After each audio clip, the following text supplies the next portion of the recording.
realized they were going to have to discuss that a little further, because people like I was misunderstood what they were talking about. So in the second printing of the big book, they put the appendix in the back of the book to explain what they mean by spiritual experience. And if we're going to have one, maybe we ought to go back there and see what they're talking about and see if our definition is the same as theirs. Joe? Okay, as we refer to the bottom of the page, it says fully explained in Appendix 2, page 569. So back on page 569, we're going to look at Appendix 2 on spiritual experience. It begins there. The terms spiritual experience and spiritual awakening are used many times in this book. Now he's talking, he says and, so it means two different things we're going to be talking about. Spiritual experience and spiritual awakening. Two different ways that this can occur. They use many times in this book, which upon careful reading, and I don't know a lot of alcoholics that do careful reading, that's the trouble, shows that the personality changes sufficient to bring about recovery from alcoholism has manifested itself in us in many different forms. And it seems like, it's quite clear that the spiritual experience and the spiritual awakening brings about personality changes good enough to recover from alcoholism. He says, yet it is true in our first printing gave many of the readers the impression that these personality changes or religious experience must be in the nature of a sudden spectacular upheaval.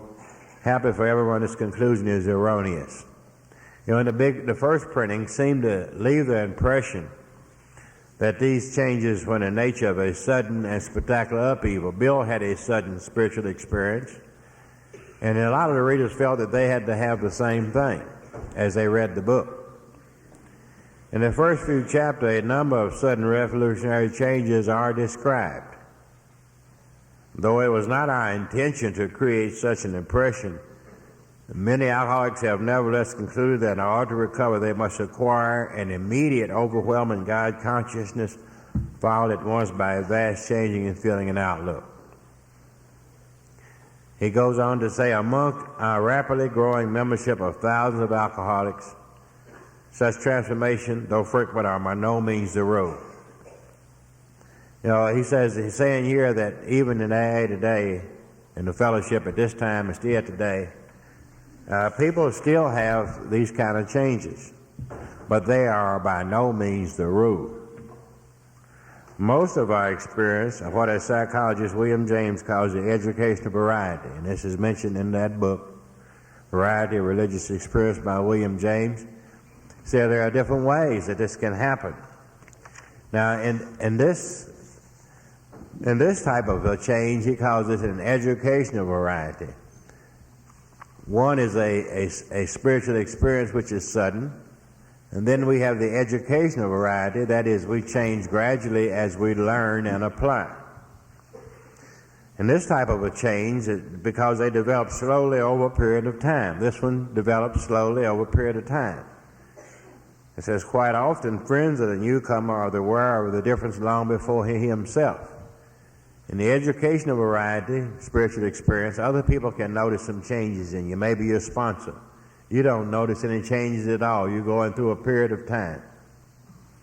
And he says that, but he finally realized he has undergone a profound alteration in his reactions to life. But finally, the person going through this realizes that he has undergone this change. And then at this point, he has a spiritual awakening. He becomes aware of, or he wakes up to the fact that his life has changed in a gradual way. And Bill, in his earlier work with Dr. Thibault, he said about 10% of the first 100 people had sudden spiritual experiences. So that means 90% of them had the educational variety. And he said, he talked about these two things. He said both of them were just as effective. One wasn't better than the other. Both of them produced the same thing, a personality change sufficient to recover from alcoholism. So here we see that in Appendix 2, that most of us will not have a sudden spiritual experience. Most of us will probably have a spiritual experience of the educational variety that will develop slowly over a period of time. And we're guaranteed, if we apply the 12 steps, we will have a spiritual experience or a spiritual awakening, either one, which will produce a personality change sufficient to recover. So it often takes place in a few months, because seldom have been accomplished by years of self-discipline. And this is a spiritual awakening. With few exceptions, our members find that they have tapped an unsuspected inter-resource of strength, inter-resource which they presently identify with their own conception of a power greater than themselves. Most of us think this awareness of a power greater than themselves is the essence of spiritual experience. Our more religious members call it God consciousness. When we become God consciousness and have an awakening and realize that this has happened, this is the same as a spiritual experience. Most emphatically, we wish to say that any alcoholic capable of finally facing his problems in light of our experience can recover, provided he does not close his mind to all spiritual concepts. He can only be defeated by an attitude of intolerant, belligerent denial. We find that no one need have difficulty with the spirituality of the program.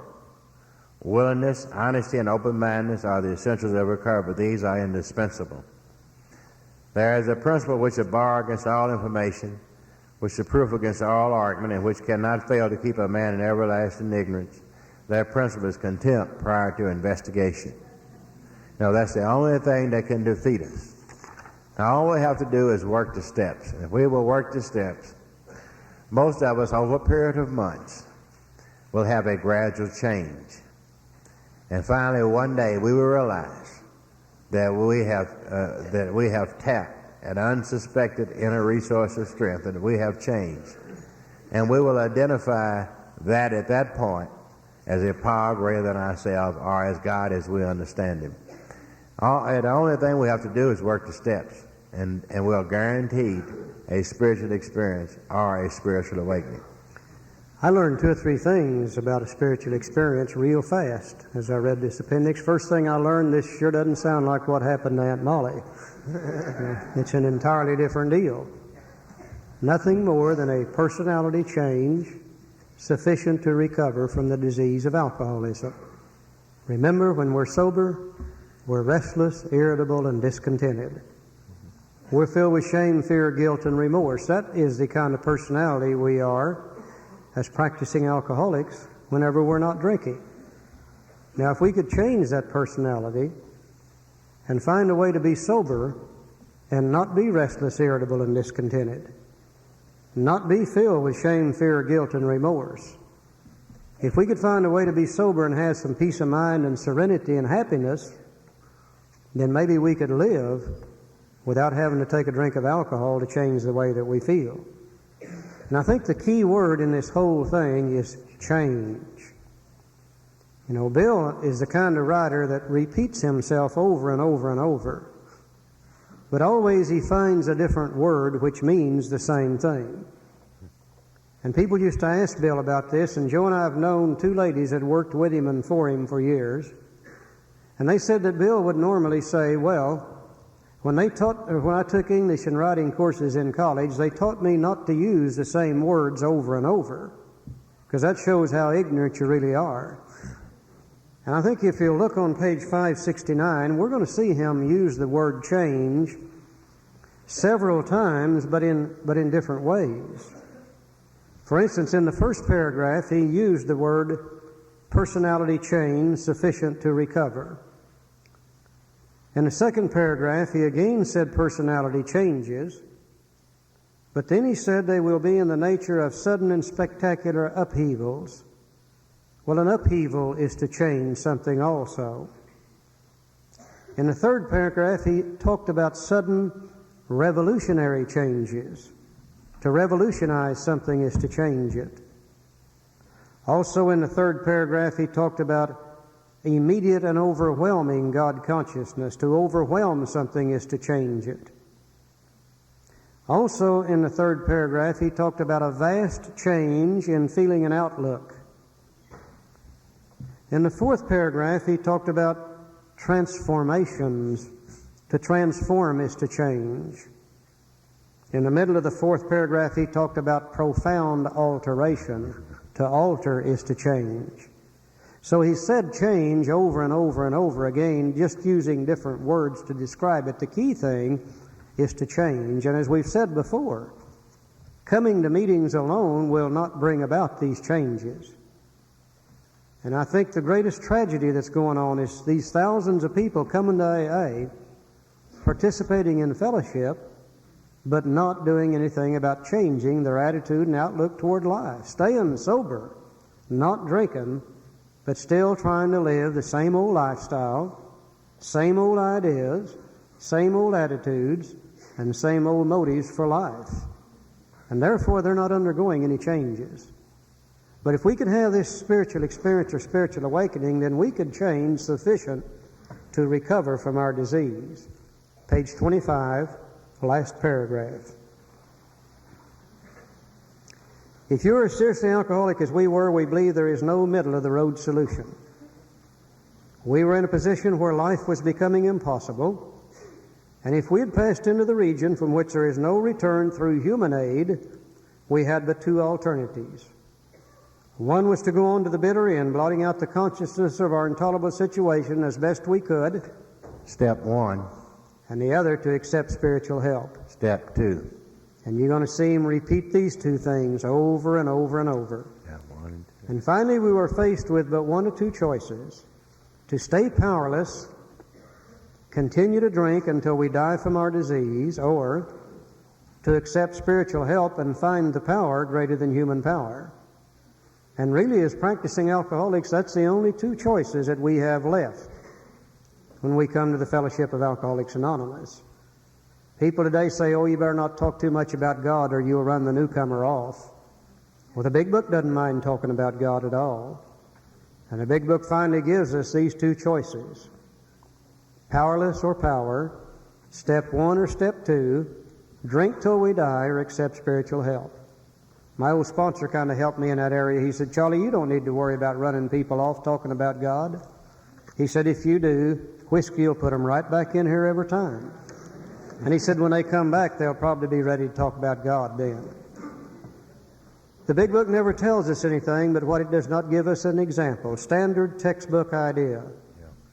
He has just told us of the need for the vital spiritual experience. Now he's going to give us an example of a fellow who had this vital spiritual experience and show us how he recovered on page 26. A certain American businessman. Now this is the fellow named Roland Hazard that Frank talked about last night. The fellow that we've discussed today who went to the judge and got the judge to suspend Ebby's commitment and release Ebby in Roland's care. Let's look and see what happened to Roland, Joe. A certain American businessman had ability, good sense, and high character. And Roland came from a great family. For years he had found from one sanitarium to another. He had consulted the best-known American psychiatrist. Then he had gone to Europe, placing himself in the care of the celebrated physician, the psychiatrist Dr. Jung. Now, I get kind of jealous of Roland as an alcoholic whenever I read this. My family never would send me to Europe.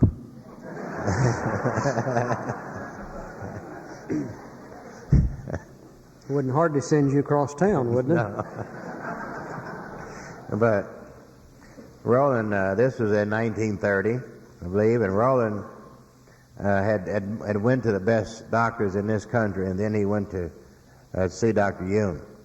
And this wasn't a 28-day treatment program. Roland stayed with Dr. Carl Jung for 1 year on his first trip, who prescribed from him.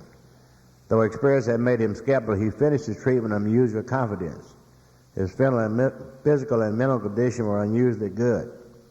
Above all, he had believed he acquired such a profound knowledge of the inner workings of his mind, his hidden springs, that relapse was unthinkable. Nevertheless, he was drunk in a short time. More baffling, he could not give himself no satisfactory explanation for his fall. So he returned to the doctor. He took another trip, whom he admired, and asked him point blank why he could not recover. He wished above all things to regain self-control. He seemed quite rational and well-balanced, yet with respect to other problems, yet had no control whatever over alcohol. Why was this? He begged the doctor to tell him the whole truth, and he got it. In the doctor's judgment, he was utterly hopeless. He could never regain his position in society. He would have to place himself under lock and key or hire a bodyguard if he expected to live long. That was the great physician's opinion. But this man still lives and is a free man, does not need a bodyguard nor is confined. He can go anywhere on earth where other free men may go without disaster, provided he remains willing to maintain a certain simple attitude. Some of our alcoholic readers may think they can do without spiritual help. Let us tell you the rest of our conversation our friend had with his doctor. The doctor said, "You have the mind of a chronic alcoholic. I have never seen one single case recover where the state of mind exists to the extent that it does in you." Our friend felt as though the gates of hell had closed on him with a clang. He said to the doctor, "Is there no exceptions?" "Yes," replied the doctor, "there is. Exceptions to cases such as yours have been occurring since the early times. Here and there, once in a while, alcoholics have what are called vital spiritual experiences. To me, these occurrences are a phenomenon." Again, there's that word again. "Something I have seen, but I cannot explain. They appear to be in the nature of a huge emotional displacements, rearrangements, ideas, emotions, and attitudes which the guiding forces of the lives of these men are suddenly cast to one side." You know, and this, we can see what Dr. Carl Jung was proposing. Appear of a nature of a huge emotional displacement, change, and rearrangements, change. Ideas, emotions, and attitudes which were once the guiding force of these lives of these men are suddenly cast to one side, change. And a completely set of motives begin to dominate them, change. In fact, I have been trying to produce some emotional rearrangements, changes within you. With many individuals, the methods I have employed are successful, but I have never been successful with the alcoholic of your description. So Dr. Carl Jung discovered when this conversation with Roland that the vital spiritual experience would produce these personality changes, and Roland could stay sober. It was very peculiar as all these people worked and grew. These people grew up together and lived the area, and we have some people from Vermont today, and I always think about them, really what they gave to the program. That's the area the country gave to us all.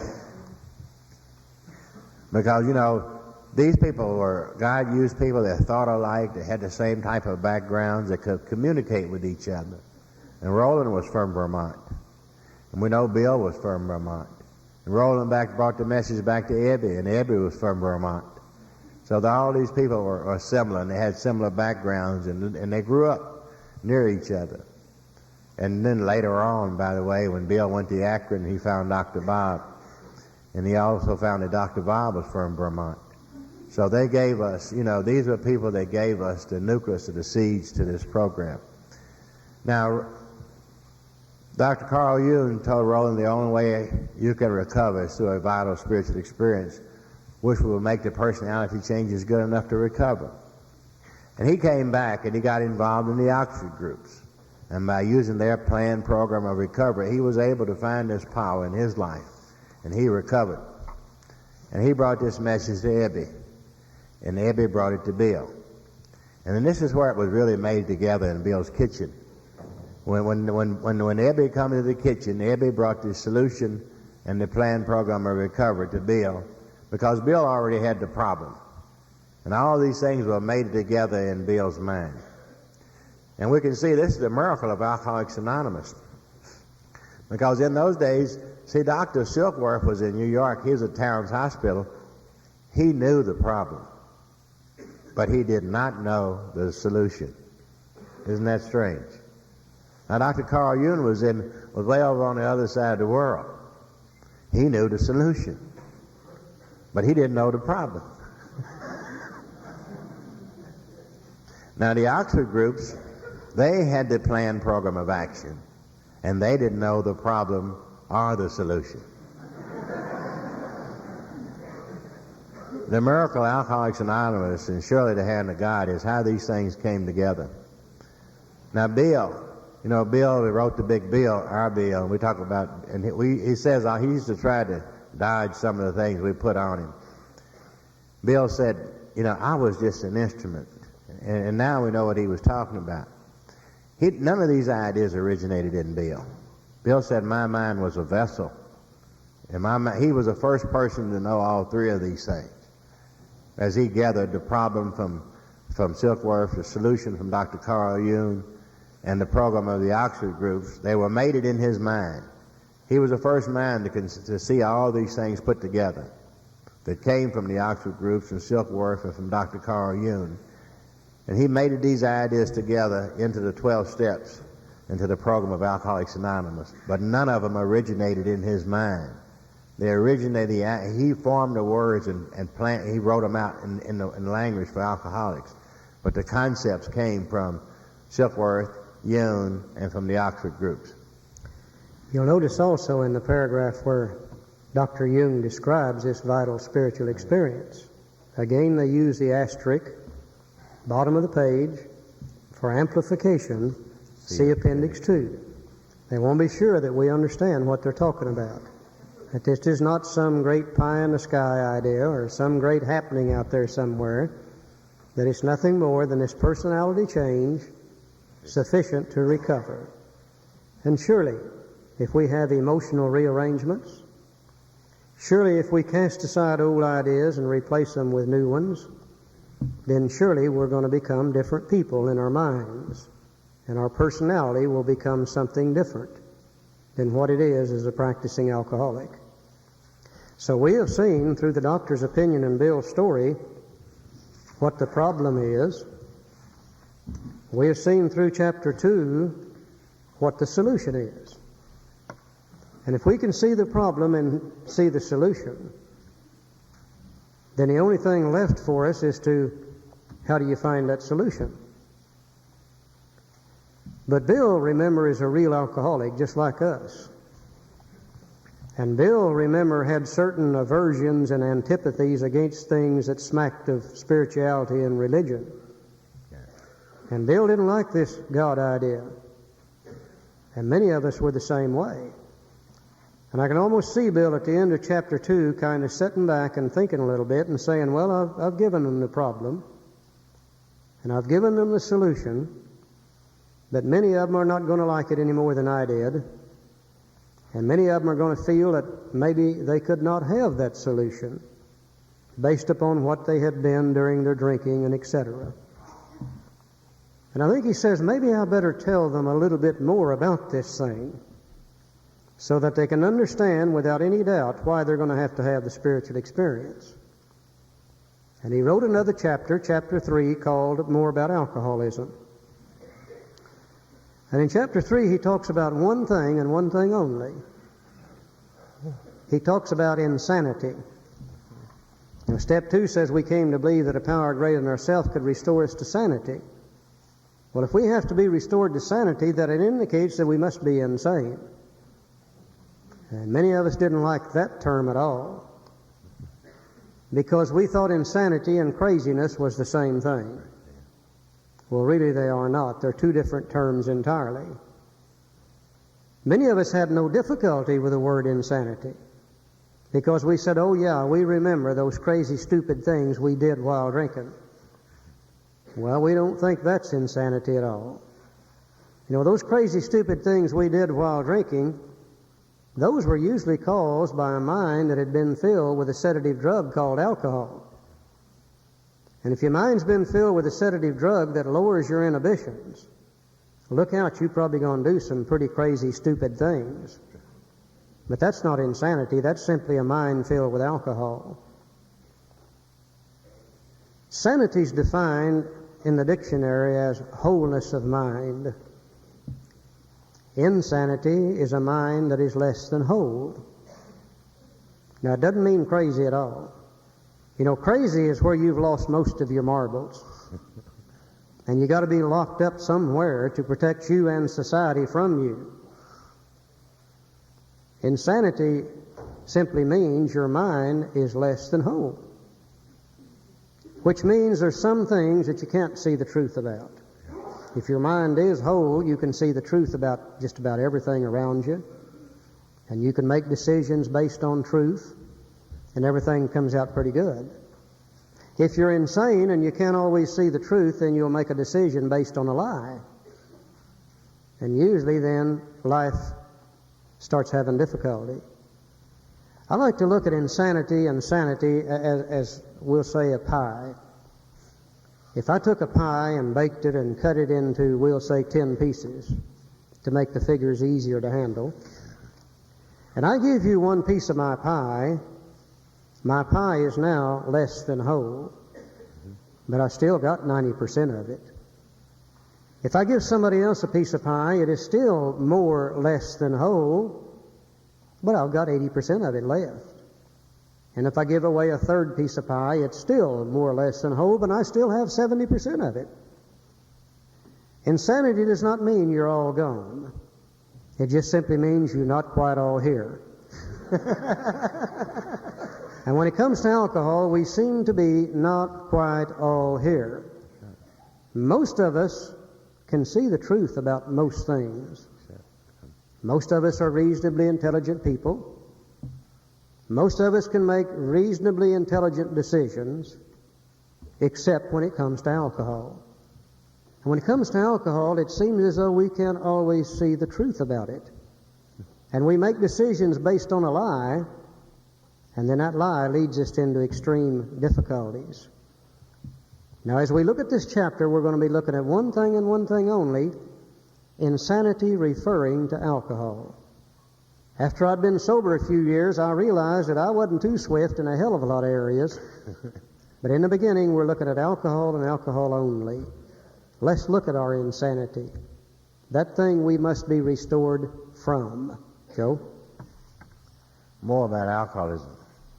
Most of us have been unwilling to admit we were real alcoholics. I love that. No person likes to think he is bodily or mentally different from his fellows. Therefore, it is not surprising that our drinking careers have been characterized by countless vain attempts to prove we could drink like other people.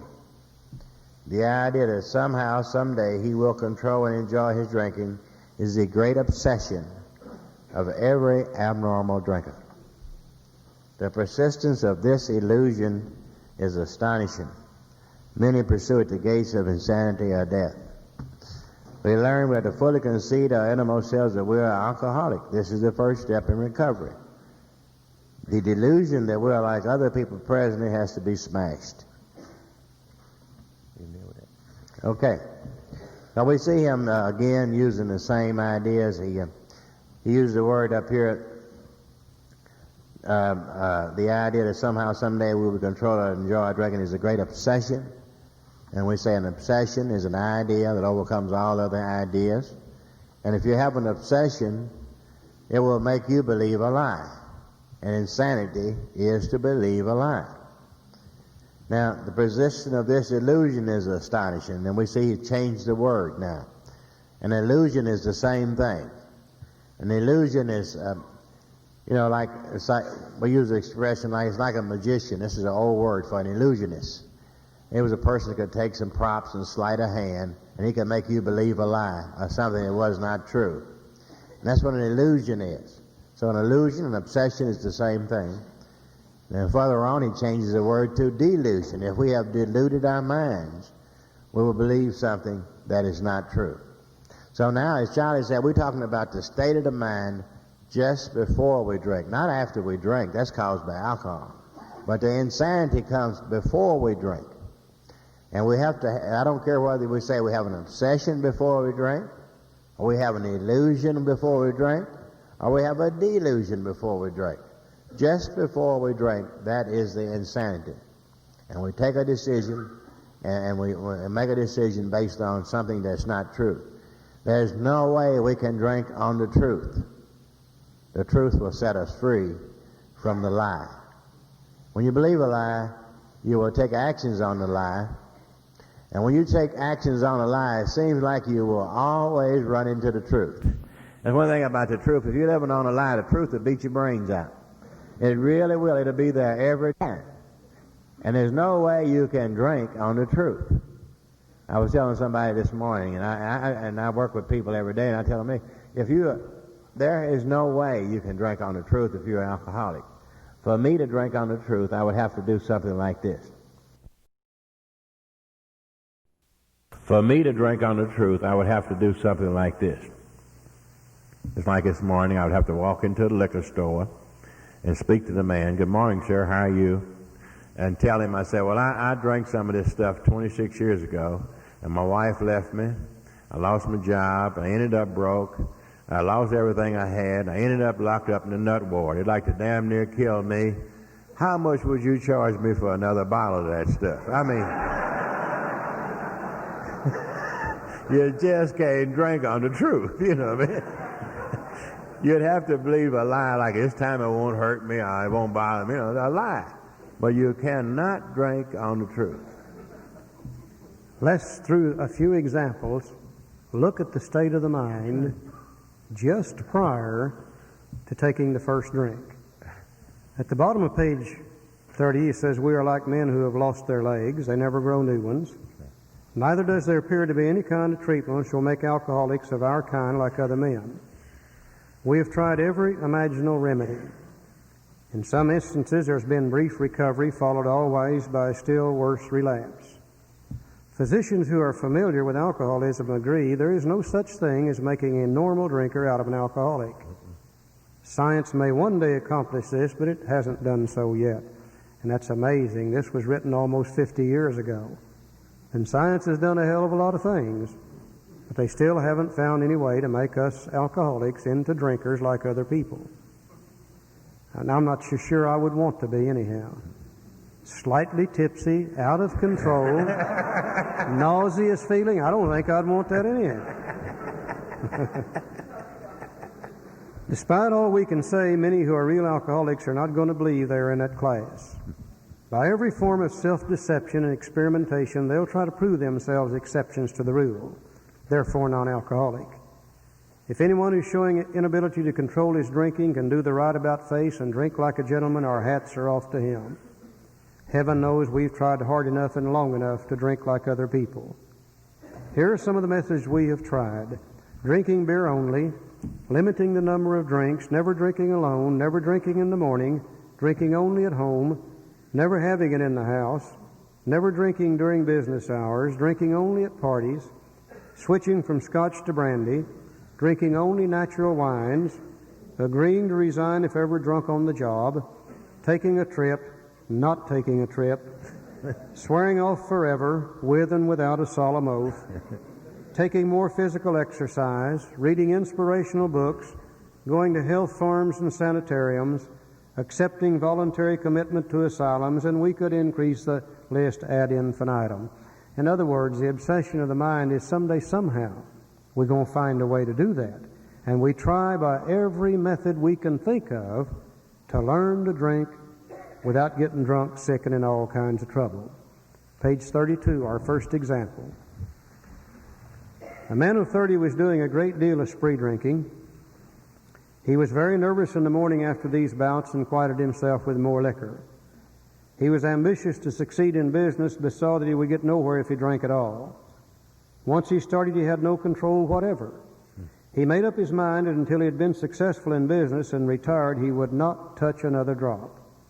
An exceptional man, he remained bone dry for 25 years and retired at the age of 55 after a successful and happy business career.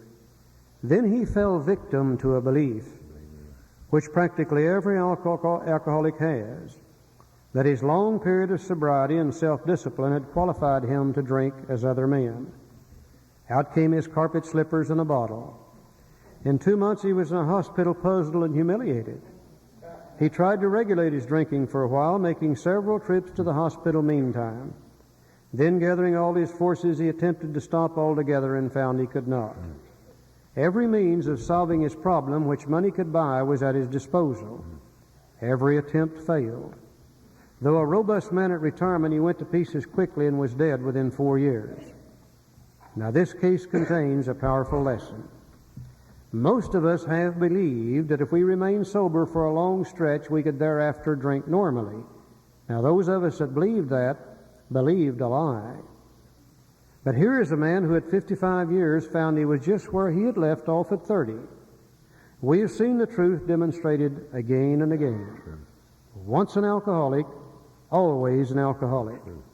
Commencing to drink after a period of sobriety, we're in a short time as bad as ever. If we're planning to stop drinking, there must be no reservation of any kind or any lurking notion that someday we'll be immune to alcohol. This fellow believed a lie. He believed that after being sober 25 years, that he would be able to drink like other people. Now, based on the lie, he made a decision, took some action, and started drinking. And when he started drinking, he ran into the truth. The truth is, once an alcoholic, always an alcoholic. And the truth killed him. He was insane when it comes to alcohol. We're not talking about anything else except our ideas, our attitude, and our belief as far as alcohol is concerned. If we believe a lie, our mind is less than whole, or we are insane when it comes to that particular subject. Let's look at another example. Over on page 34, for those who are unable to drink moderately, the question is how to stop altogether. We're assuming, of course, that the reader desires to stop. Whether such a person can quit upon a non-spiritual basis depends upon the extent to which he's already lost the power to choose whether he will drink or not. Many of us felt we had plenty of character. There was a tremendous urge to cease forever, yet we found it impossible. This is the baffling feature of alcoholism as we know it, this utter inability to leave it alone, no matter how great the necessity or the wish. How then shall we help our readers determine to their own satisfaction whether they are one of us? The experiment of quitting for a period of time will be helpful, but we think we can render even a greater service to alcoholic sufferers and perhaps to the medical fraternity. So we shall describe some of the mental states that precede a relapse into drinking. For obviously this is the crux of the problem. Remember, always just before we take a drink, we are stone cold sober. No alcohol in the mind whatsoever. Let's look at the state of the mind while sober just before we take that first drink. What sort of thinking dominates an alcoholic who repeats time after time the desperate experiment of the first drink? Friends who have reasoned with him after a spree which has brought him to the point of divorce or bankruptcy are mystified when he walks directly into a saloon. Why does he? Of what is he thinking? Our first example is a friend we shall call Jim. Joe loves Jim. He gets screwed up with Jim once in a while. Let's see what he can do with him today. Joe? Okay. I just love Jim. He's my main man. And we think a lot, I think a lot. Like, this man has a charming wife and family. He inherited a lucrative automobile agency. He had a commendable World War record. Everybody likes him. He's a good salesman. Everybody likes him. He's an intelligent man, normal so far as we can see, except for a nervous disposition. Typical alcoholic, isn't he? He didn't know directly that he was 35. In a few years, became so violent when intoxicated he had to be committed. On leaving the asylum, he came into contact with us. Back in those days, they put alcoholics in asylums. Now they got treatment centers. You know, they changed them places. Changed the name of them anyway. Let's put it that way. Okay. When he got out, they said, now, we told him what we knew of alcoholism. So they told Jim what they knew about alcoholism. That was a doctor's opinion. That was about step one. And the answer we have found. And the answer is step two. So it looked like Jim took steps 1 and 2. And he made a beginning. At the end of step 3, it says step 3 is the beginning. So it looks like Jim took 3 steps. 1, 2, and 3. You know, we see a lot of people today coming in doing 1, 2, 3. In fact, we got a 1, 2, 3 routine around AA. Everybody comes in 1, 2, 3 and out the door. 1, 2, 3 and out the door. Just like baseball. Just like baseball, ain't it? 1, 2, 3 and you're out, as far as they go. So that's all Jim did, took 1, 2, and 3 and out the door. His family was reassembled and he began to work.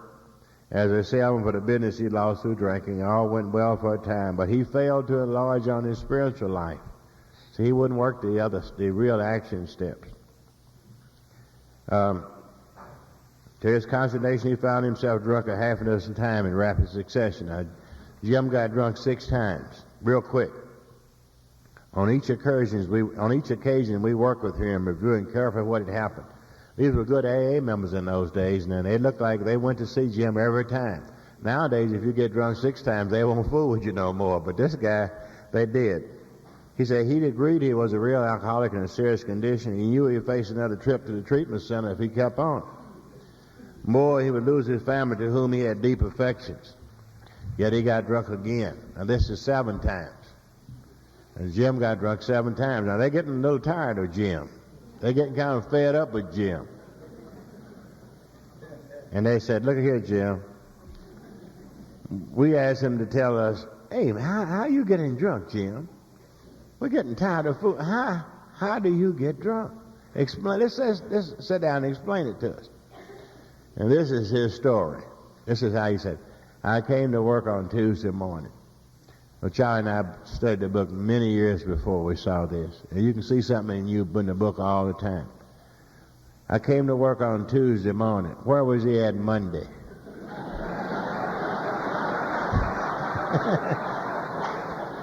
We're bad about Mondays, you know. We're bad about Mondays. Can't you just see old Bill chuckling to himself when he wrote that? That's right. Sure. Now remember, sanity is the ability to see the truth. Sanity is the ability to display normal thinking, to see the truth about everything around you. Let's see when this guy became insane, when he believed the lie, when his thinking went from normal to abnormal thinking. Let's see what happened to him. Said, I remember I felt irritated I had to be a salesman for a concern I once owned. That's probably normal thinking. You know, if I had to be a salesman for a concern that I once owned, I expect I'd be a little irritated by that also.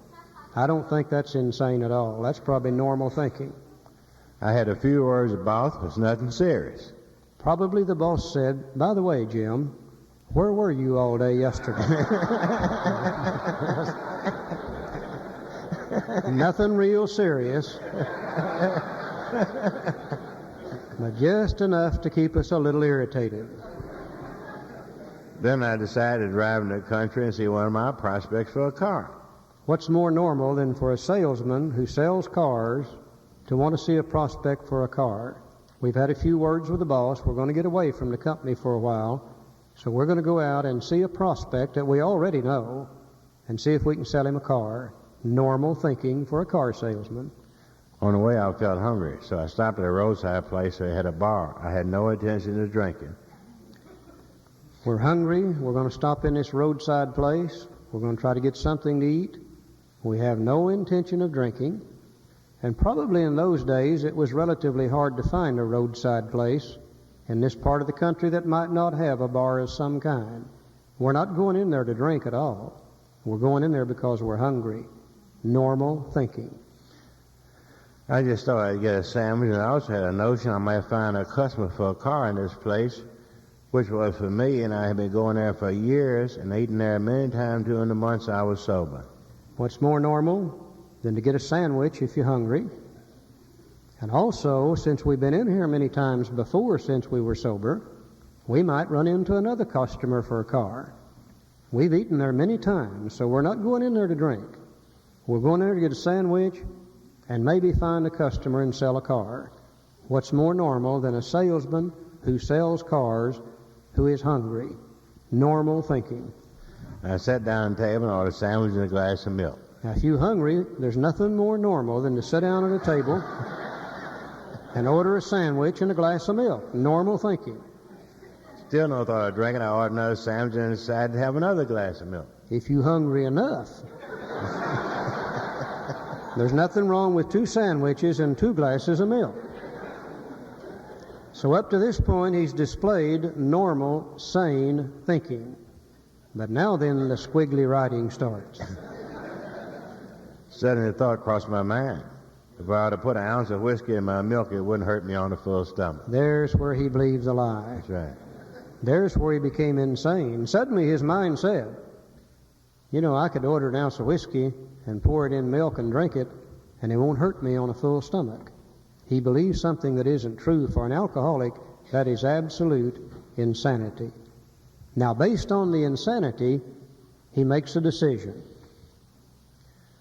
I ordered the whiskey and poured it into milk.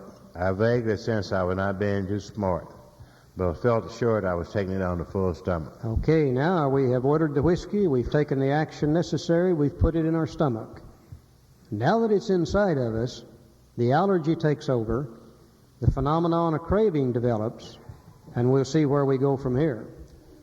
The experiment went so well. He said the experiment went so well, I ordered another whiskey and poured it into my milk. That didn't bother me, so I tried another. Thus started one more journey to the Salem Gym. There was further commitment, the loss of fine position, say nothing of the intense and mental and physical suffering which drinking always caused him. He had much knowledge about himself as an alcoholic. He had all reason for not drinking were easily pushed aside in the favor of the foolish idea he could take whiskey if he mixed it only with milk. We've got a note here with the owner of a silver Ford Granada, license plate JUP 563, and a blue Dodge Aspen, license plate HZY 262. Please remove your cars immediately. They are blocking traffic, and the police are getting ready to pick them up. Oh, yeah. Narrow-minded people. Narrow-minded policemen, they just will not go along with it. They self-centered. Okay. Whatever the precise definition of the word may be, we call this plain insanity. Whatever the definition of that is, insanity. How can such a lack of proportional ability to think straight be called anything else? And here we see the definition for insanity. Insanity is a lack of proportional ability to think straight. And particularly in our case that we are discussing, at certain times we have a lack of proportional ability to think straight about alcohol. We can think straight about other things, but at certain times we cannot think straight about alcohol. So, you know, this chapter, as he uses these stories, each one of them is to focus on one point. There are parables to show the state of the mind just before we drink.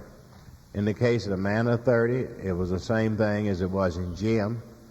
And then we're going to have two other stories, and it talks about the insanity of alcoholism or the state of the mind just before we drink. Last paragraph, page 37. Our behavior is as absurd and incomprehensible with respect to the first drink as that of an individual with a passion, say, for jaywalking. He gets a thrill out of skipping in front of fast-moving vehicles. Now, I just do not understand this guy at all. But I can see him out here on one of these interstates, big old truck coming down through there, and he jumps out in front of that truck and spins around 3 or 4 times and sees how close it can come to him, and he gets some kind of thrill out of that. I don't understand him, but I can see him doing it.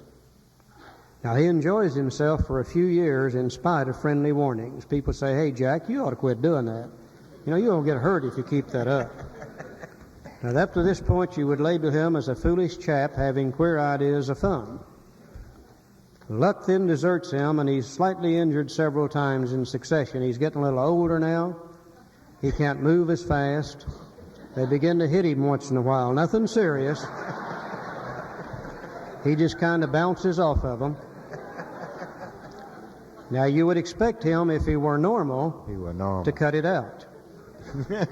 But presently he's hit again. This time he has a fractured skull. Within a week after leaving the hospital, a fast-moving trolley car breaks his arm.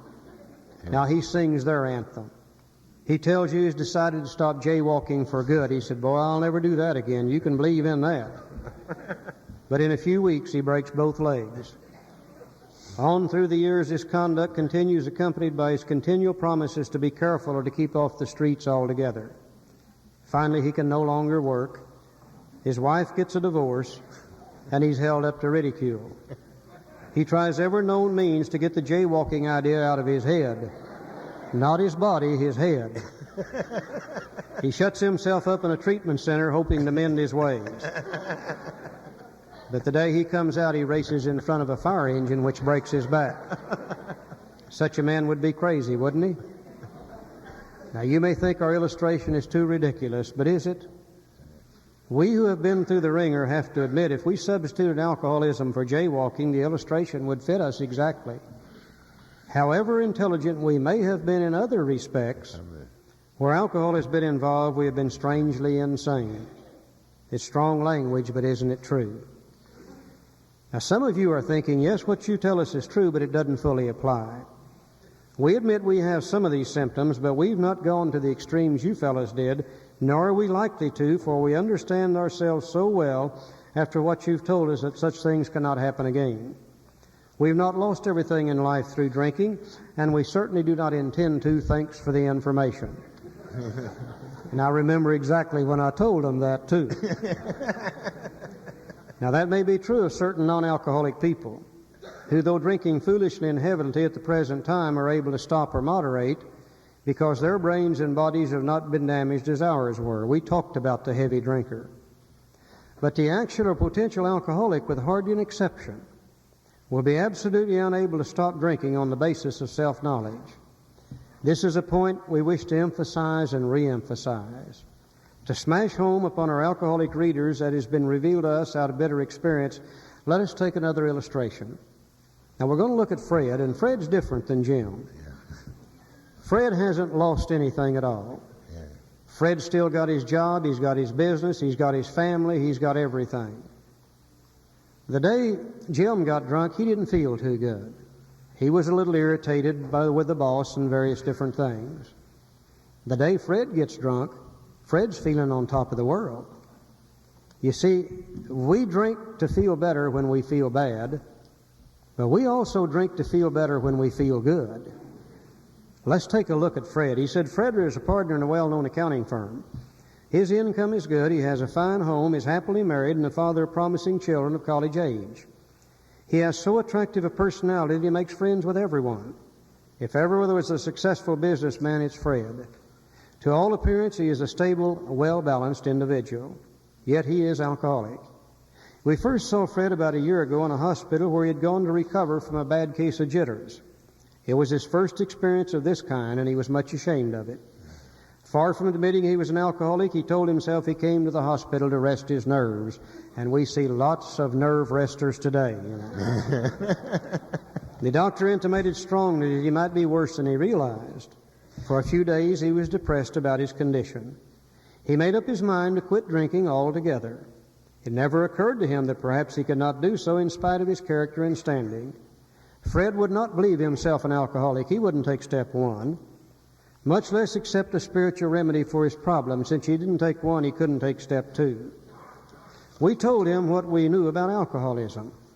He was interested and conceded he had some of the symptoms, but he was a long way from admitting he could do nothing about it himself.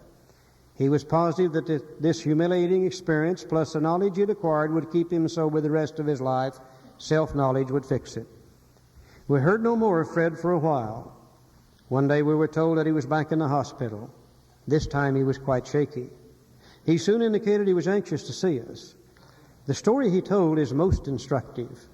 For here was a chap absolutely convinced he had to stop drinking, who had no excuse for drinking. He exhibited splendid judgment and determination in all his other concerns, yet was flat on his back nevertheless. Let him tell you about it. I was much impressed with what you fellows said about alcoholism, and I frankly did not believe it would be possible for me to drink again. I rather appreciated your ideas about the subtle insanity which precedes the first drink. But I was confident it could not happen to me after what I had learned.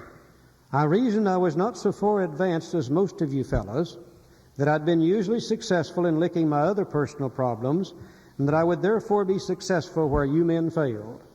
I felt I had every right to be self-confident, that it would be only a matter of exercising my willpower and keeping on guard.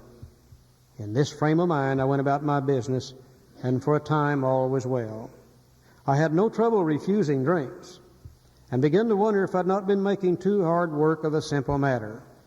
Now here's where he might have started going insane right here, when he began to think this is an easy deal, nothing to this. One day I went to Washington to present some accounting evidence to a government bureau. I had been out of town before during this particular dry spell, so there was nothing new about that. Physically, I felt fine. Neither did I have any pressing problems or worries. My business came off well. I was pleased and knew my partners would be too. It was the end of a perfect day, not a cloud on the horizon. God, this guy is floating. He's feeling great. I went to my hotel and leisurely dressed for dinner. As I crossed the threshold of the dining room, the thought that came to mind that it would be nice to have a couple of cocktails and go back to the nut house.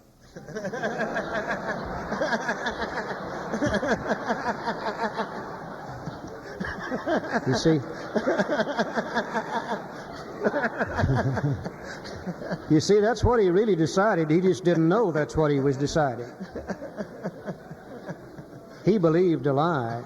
He couldn't drink on the truth. His mind said, it would be nice to have a couple of cocktails with dinner. That was all, nothing more. Now, he believed a lie, and based on the lie, he made a decision and he took some action. Let's see where we go next. Okay.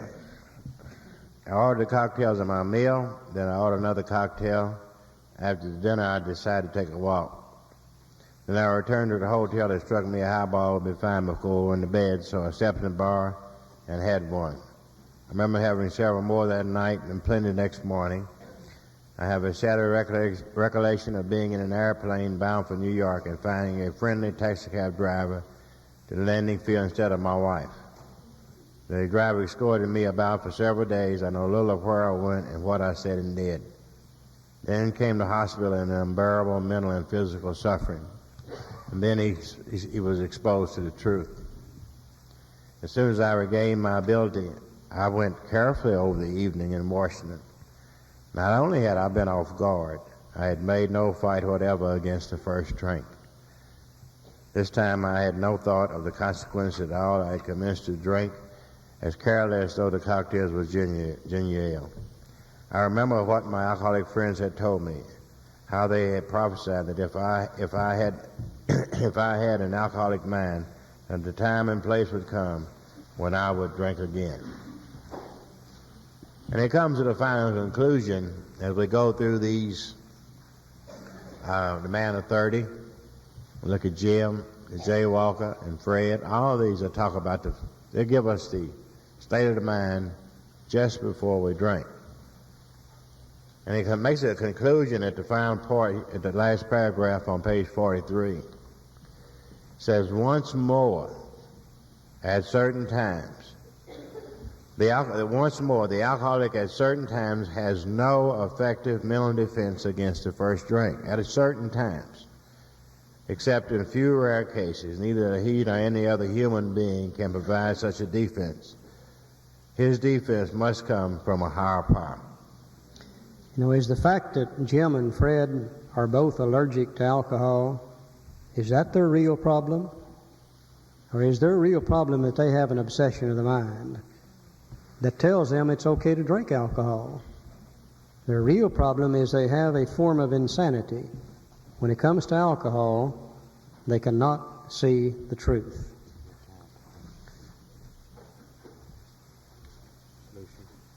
Let's wait till after dinner now. It's 12. Okay. Okay, so we now see what they mean by insanity in step 2. We came to believe that a power greater than ourselves could restore us to sanity, or could straighten us up to the manner where we'll be able to see the truth about alcohol. And if we see the truth, then we can't drink. There's no way we can drink on truth. We must believe a lie. You know, used to I would say, well, Charlie, you feel so damn bad already that getting drunk wouldn't make you feel any worse. Now that's a lie also, because getting drunk always made me feel worse. And even though I knew what it was going to do to me, I still would justify and rationalize and go right ahead and believe a lie and end up drinking and getting drunk and getting in all kinds of trouble. the insanity of alcoholism.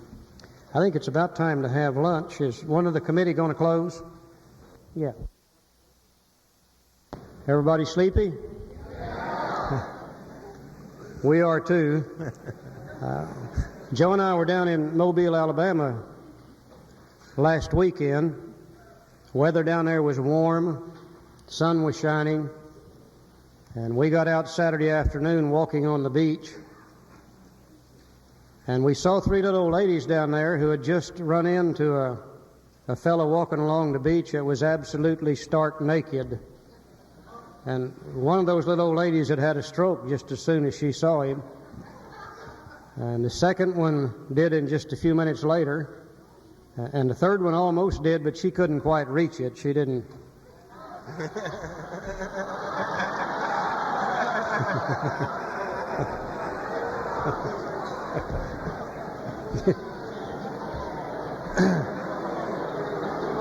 Are you ready?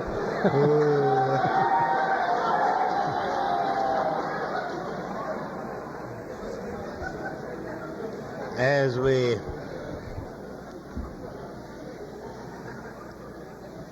that was Charlie's joke for our spiritual preparation.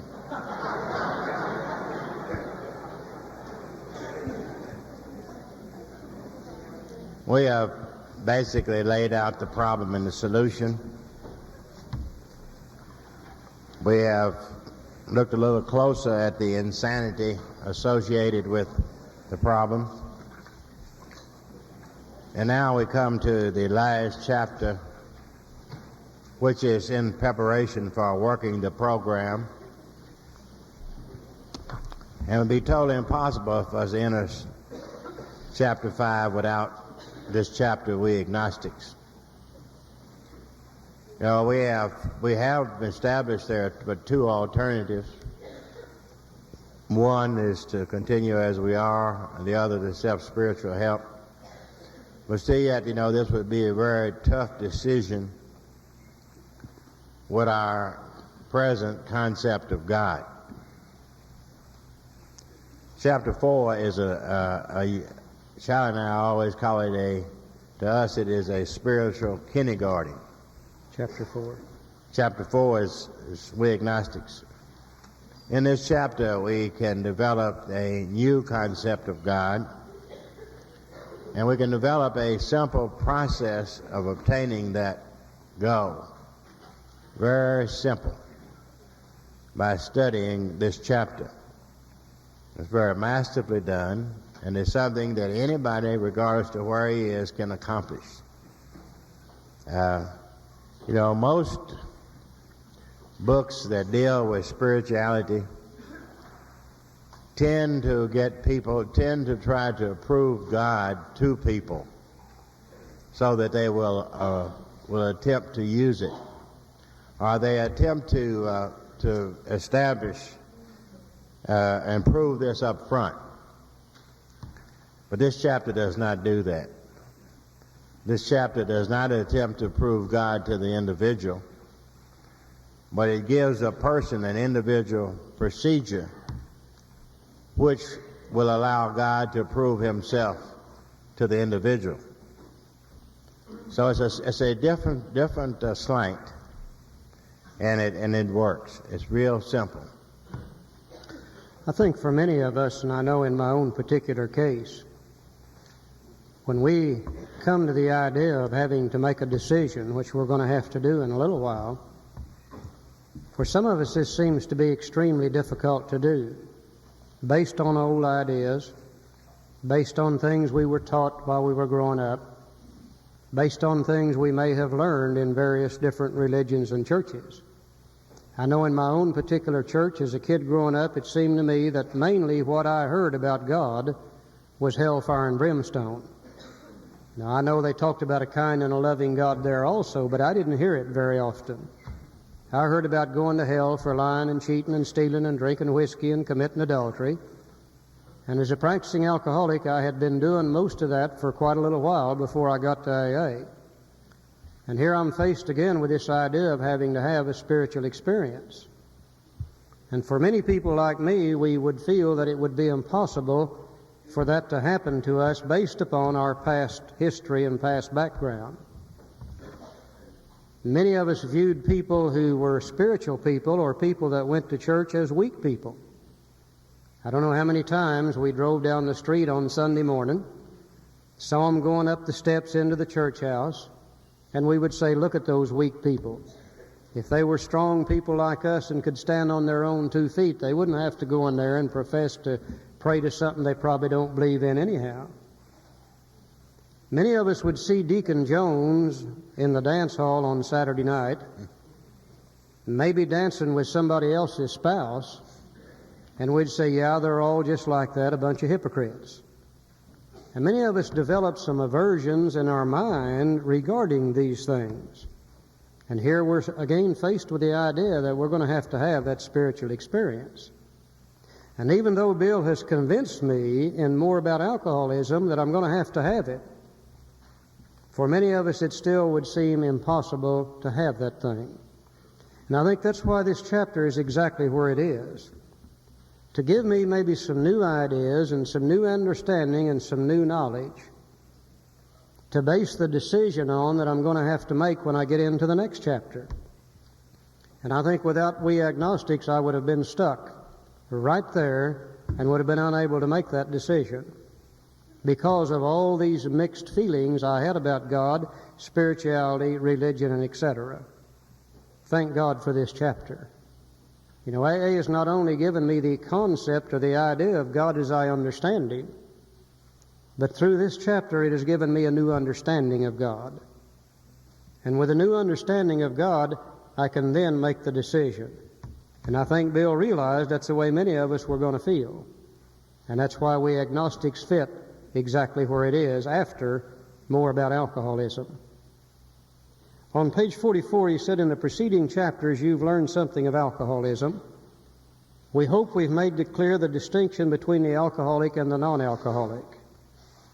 If when you honestly want to, you find you cannot quit entirely, or if when drinking you have little control over the amount you take, you are probably alcoholic. If that be the case, you may be suffering from an illness which only a spiritual experience will conquer. And we love the simplicity of the big book. In this paragraph I just read, we are asked 2 questions to see whether we're alcoholic or not. If we cannot quit entirely when we want to, or if we have little control over the amount we take while drinking, then we are probably alcoholic. 2 simple little questions. And people come to me today and they say, Charlie, do you think I might be alcoholic? And I say, I don't know whether you are or not. But let me ask you a couple of questions. And I usually ask them those 2 questions. I say, have you been able to quit entirely on your own? Well, if they're a real alcoholic, they got to say no. And I say, do you have little control over the amount you take after you once start drinking? And if they're a real alcoholic, they got to say no. And then I say, well, then you're probably alcoholic. 2 simple questions. And I really think that's about all we need. Now, to one who feels he's an atheist or agnostic, such an experience seems impossible. But to continue as he is means disaster, especially if he's an alcoholic of the hopeless variety. To be doomed to an alcoholic death, Step 1. or to live on a spiritual basis, Step 2. are not always easy alternatives to face. But it isn't so difficult. About half our original fellowship were of exactly that type. At first, some of us tried to avoid the issue, hoping against hope we were not true alcoholics. But after a while, we had to face the fact that we must find a spiritual basis of life or else. Perhaps it's going to be that way with you. But cheer up. Something like half of us thought we were atheists or agnostics, and our experience shows that you need not be disconcerted. And I had to stop here and examine me. And I had to start trying to look at me and see what are my ideas about God. Am I an atheist? Am I an agnostic? Or am I one who can use God's power in my life? And in order for me to find out what I was, I again had to go to my dictionary and look up some words.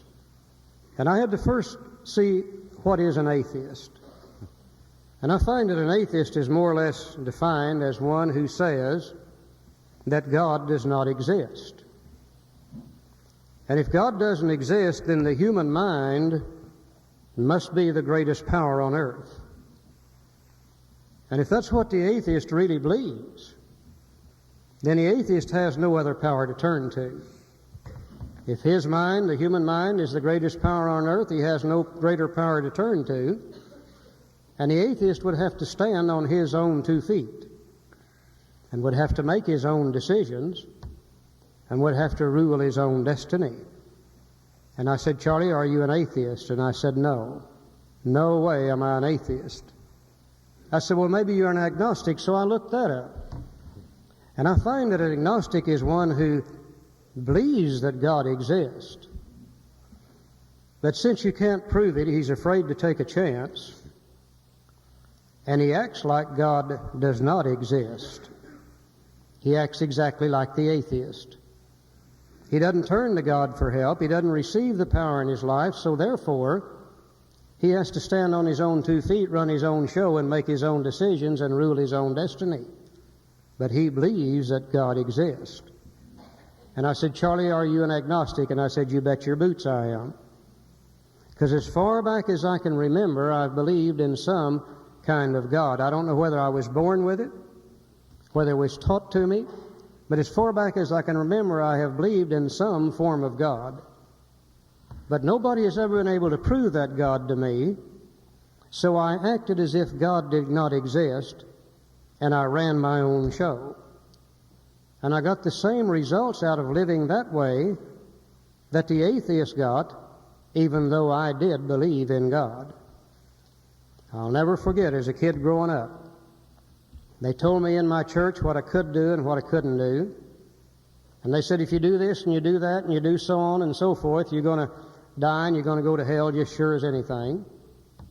And I didn't have any trouble in not doing those things until I got to be about 13 years old. And then one day it seemed as though the minister looked me right in the eye and he said, to think about doing them is as bad as doing them. And I thought, oh hell, I've had it now. Because I had been thinking about doing them. And I thought, if you're going to go to hell for thinking about doing them, then you might as well go ahead and do them. And I did them. And to my amazement, I didn't go to hell for it. And I thought, well, he's been lying to me about everything else also. And from that day on, I did what I wanted to do whenever I wanted to do it, and never paid any attention to God's will at all. Even though I believed that God existed, I acted as if he did not exist. And I think probably that's where the majority of us are when we get to AA. I have never met a true atheist. Even the true atheist will agree on some form of power, such as evolution. But most of us, even though we believed in a power greater than human power, or believed in a God of some time, acted as if God did not exist. Therefore, we received no help and no power from that God. We got the same thing that the atheist did. Now, if I'm going to have to find a power greater than human power, the question becomes, how do I get from the state of being an atheist or an agnostic to the state of being a true believer? Now, a true believer is one that believes in God and acts on his beliefs and asks for the power and direction and gets it in their life, and they know that God exists. And there's a long distance between believing he exists and knowing he exists. Now, if I can receive God's power in my life and use it in my life, then I can become a true believer also. So my question is, if I'm an agnostic or an atheist, how can I get from that state to the state of being a true believer? And that's what this whole chapter is about. It's kind of a little spiritual kindergarten which gives me a little formula that if I will follow it, I can make that transition from being an atheist or agnostic to being a true believer, one who can use the power. And it starts at the bottom of page 44 by saying, if a mere code of morals or a better philosophy of life were sufficient to overcome alcoholism, many of us would have recovered long ago. And I believe that's true. You know, most alcoholics I know are not drunken bums. Drunken bums are usually about where they want to be, and they're not really too interested in changing their life. An alcoholic may be with a drunken bum, but the alcoholic doesn't necessarily want to be there. And he tries to get out of that situation. I've never known an alcoholic yet that did not have a set of morals or did not have a philosophy of life. But because of our alcoholism, we were never able to live up to those things. If those philosophies and morals would have saved us, many of us would have recovered long ago. But we found that such codes and philosophies did not save us no matter how much we tried. Or we could wish to be moral. We could wish to be philosophically comforted. In fact, we could will these things with all our might. But the needed power wasn't there. Our human resources, as marshaled by the will, and remember that's what the atheist and the agnostic is using, as marshaled by the will, were not sufficient.